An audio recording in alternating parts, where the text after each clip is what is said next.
Hello everybody. It is August 6th, 2025 here in the United States of America. And tonight's video is going to be a short one. I did want to touch upon something quickly though, and that's how once the Enlightenment happened in the West, we have been clawing and frantically searching for and seeking with all effort imaginable some kind of perfect system, some kind of improvement upon the system that most Western countries lived under since Roman times. I'm not talking about like the Roman Republic or like a specific form of government, but like a new way to govern the world.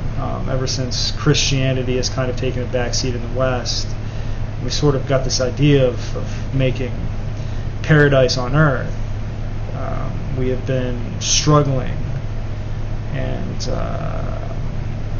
putting in great effort to replace the old world system with one that we can proudly look upon and say, we did it.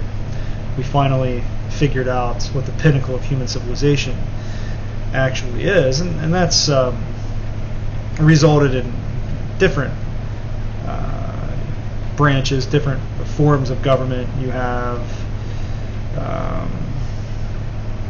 what happened during the French Revolution, this move towards democracy as viciously as one can do it. You know, there's never enough bodies in the streets. The revolution must be perpetual. Ultimately, that resulted in more or less a return to monarchy under a different name.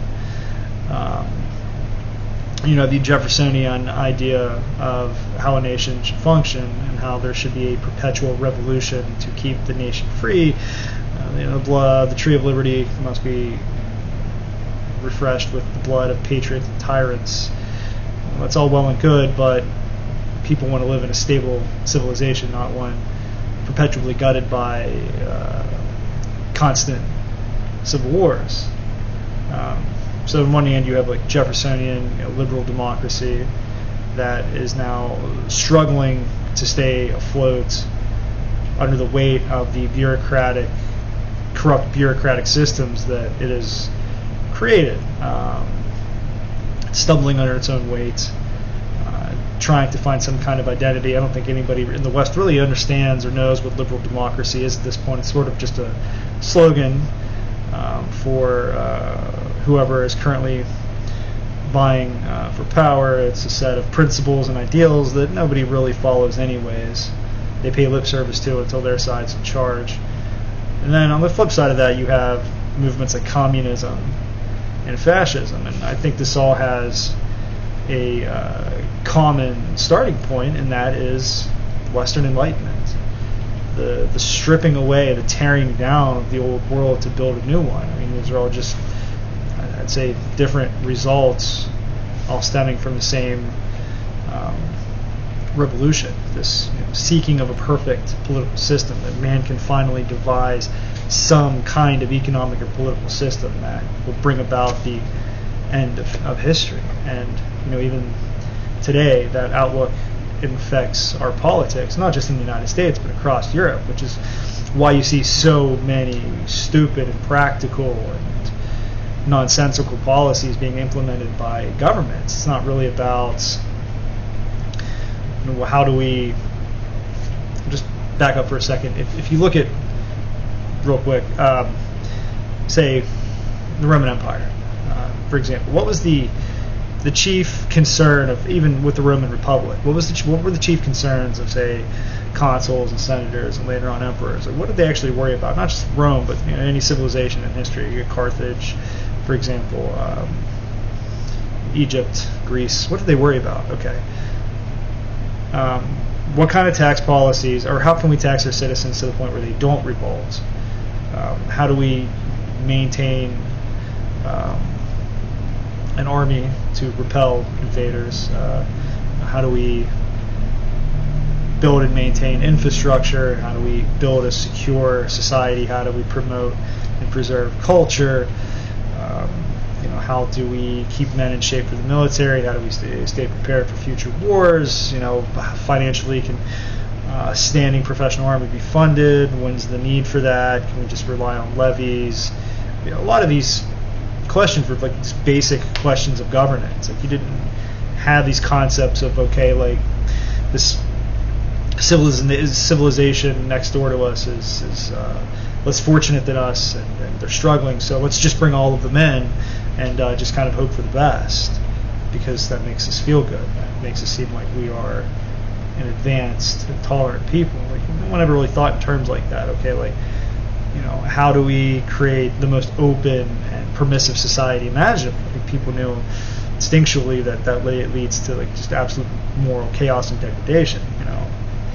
It seems like governance, generally speaking, was very practical up until the Enlightenment. And yes, like, there were periods of tyranny. You had good emperors, bad emperors, great kings, awful kings. Kings that didn't understand that ruling with a consistent and constant heavy hand leads to rebellion. Many leaders and early in the West history understood that yes, a king should be strong and assert his authority, but in a decentralized enough way where people don't constantly feel the weight of that king's boot on their back. Leaders today seem to completely disregard that. They don't care how much they censor their people. They don't care how much pushback is from like immigration policies. They don't care how much pushback comes from unfair tax policies. They don't even listen to their people anymore. Again, because they have this set of Enlightenment principles that came from the Enlightenment. Like, there is no native person to any country. It's like we're all just malleable blank slates. Give somebody a language and make them part of a culture, and then they are that person. Like, religion serves no real purpose. It's just kind of there for people to follow and give them something to do. There's no deeper meaning behind it. There's no deeper lessons to be learned. Like, Christianity doesn't really provide anything, so we're going to replace its moral framework with this kind of New Age moral framework that takes some Christian ideals and bastardizes them and twists them into something frankly horrific. But again, like, every time you listen to a leader in the West talks, specifically a more liberal-leaning one, it's always about like this great moral crusade for freedom, for a perfect, tolerant, and open society. Like, they don't really talk about like any practical way of governing. Like, they don't really talk about real issues affecting people. It's we have to tax the rich because they're rich and they shouldn't be rich. Well, okay, well, what about the consequences of chasing away all your investors and business people? We live in a globalized economy. Companies can often just pick up and move somewhere else. So we see that a lot in the United States between different states. California, prime example.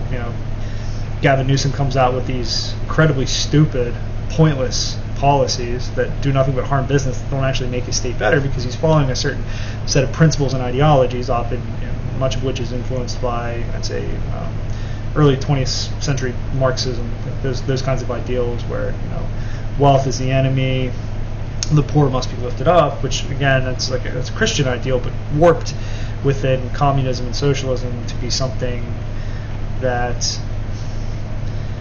for example, we often see, in Scripture, like Christianity, it's not considered a morally good thing to neglect your children and not feed them and clothe them just so you could show off how pious you are and feed the beggar down the street. You're not really supposed to sacrifice your prime responsibilities to ingratiate yourself with crowds and make yourself look more holy, and you're showing that you don't care about your family, you care about appearances and making yourself feel better first and foremost.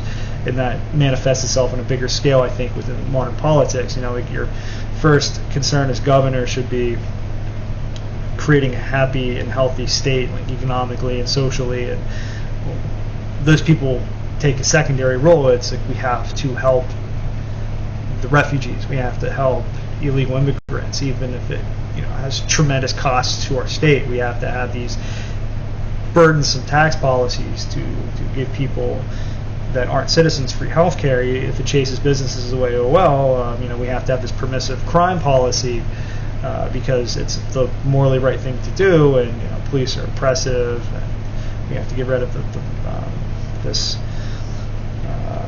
what's the word for it,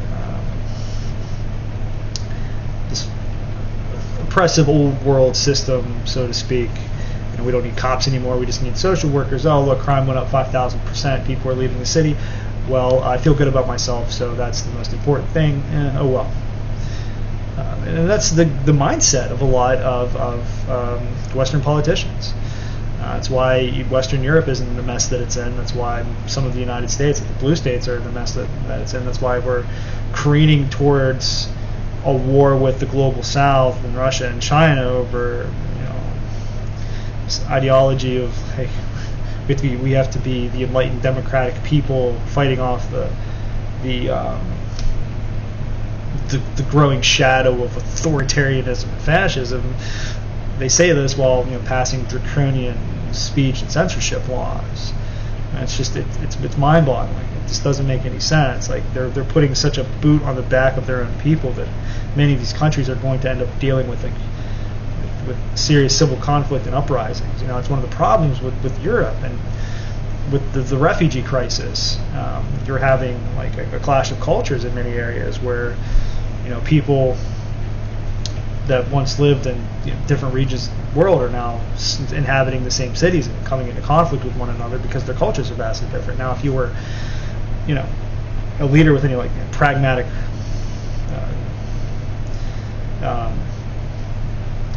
sorry, I'm just very tired today. I mean, if you were a leader with any pragmatic view on how to govern, you'd be like, okay, well, that's not a good idea. Nothing against anyone from this part of the world. I hope they're happy and healthy, and it's our best interest for them to have stable governments and to not be being bombed constantly.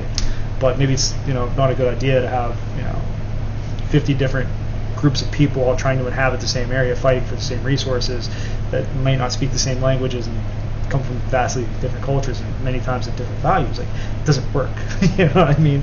Like you can take any leader from history, any Roman politician worth the salt, any Greek politician, and you would float that idea in front of them, and they'd be like, no, it'd be a disaster. Nothing against anybody else, but you can't do that. It doesn't work like that. Many leaders in Western countries seem more concerned with, again, like letting in refugees from other nations and other cultures, despite the risk for social upheaval. They seem more concerned with doing that than preventing the social upheaval in their country in the first place. Again, like a lot of this, not to ramble for too much longer, I'm going to cut this video off here in a second, but I think it all stems from the Enlightenment. I think the Enlightenment ultimately was a failure. People might disagree with that, but I think the type of governing we see now is a direct result of the Enlightenment, this quest that happened a few hundred years ago for this better, more perfect system. If we just stack enough bodies, we make enough mistakes, we'll finally get there. And I'm not just picking on the left wing. There's many people in the right wing that have similarly stupid ideas. Like you have politicians in the United States that they look at our healthcare system as a good thing. You don't want to be $50,000 in debt. Don't get sick. You should tell your kid not to get cancer. Because we want a libertarian society where the government isn't involved in anything, and you can get charged whatever you want by the free market because the free market is good. It's creating horrible instability and resentment. Well, that's okay. We have to cheer on the free market regardless because that's our ideology. That's what we believe in. And so again, it's not just the left wing. It's just the entire spectrum of Western politics.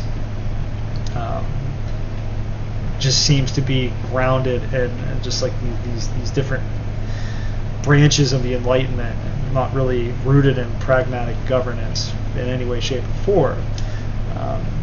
It's why it's in the United States you often see again like people cheering on the broken healthcare system we have, saying it's a good thing, saying that the government shouldn't provide for any kind of common good whatsoever, even if it leads to places not getting any disaster relief or any kind of social benefits or anything.